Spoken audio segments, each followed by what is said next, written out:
Hello শিক্ষার্থী বন্ধুরা, তোমরা সবাই কেমন আছো? অবশ্যই সবাই ভালো আছো। আজকে আমরা শুরু করব মেশিন লার্নিং নিয়ে ছোট্ট একটি ভিডিও। তোমরা কি জানো আমাদের ফোনের ভয়েস অ্যাসিস্ট্যান্ট, ভিডিও রিকমেন্ডেশন, এমনকি এই যে আমরা বিভিন্ন হসপিটালে স্বাস্থ্যসেবা নেই, এই স্বাস্থ্যসেবার উন্নতির পিছনে যে একটা শক্তি কাজ করে সেটা কিন্তু মেশিন লার্নিং।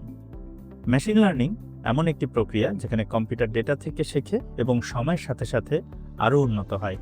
এটি কৃত্রিম বুদ্ধিমত্তা অর্থাৎ এআই এর একটি শাখা, যা ডেটার পরিবর্তে প্যাটার্ন বিশ্লেষণ করে সিদ্ধান্ত নিতে পারে।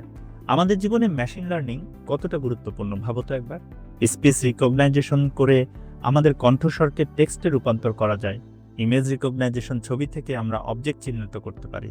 আর প্রোডাকশন অ্যালগরিদম তো ভবিষ্যৎবাণী করে, যেমন ধরো আবহাওয়ার পূর্বাভাস।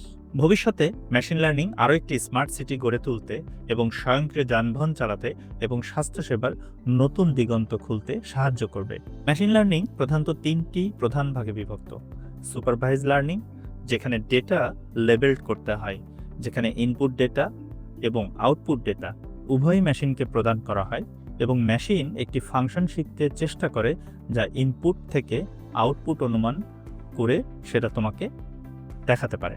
এবার আসো আনসুপারভাইজড লার্নিং, যেখানে ডেটার লেভেল নেই, শুধুমাত্র ইনপুট ডেটা প্রদান করা হয় এবং কোনো লেভেল থাকে না। মেশিন ডেটার মধ্যকার প্যাটার্ন এবং স্ট্রাকচার শিখতে চেষ্টা করে এবং সেইভাবেই সে তার কার্যপ্রণালীগুলো সম্পাদন করে। সর্বশেষ যেই ধাপটি আছে সেটাকে বলা হয় রিইনফোর্সমেন্ট লার্নিং, যেখানে সিদ্ধান্তের জন্য পুরস্কার ও শান্তির নীতিতে কাজ করে। মেশিন লার্নিং প্রক্রিয়াটি বেশ কয়েকটি ধাপের মাধ্যমে সম্পন্ন হয়, যা ডেটা সংগ্রহ থেকে শুরু করে মডেল তৈরির মাধ্যমে সিদ্ধান্ত গ্রহণ পর্যন্ত বিস্তৃত।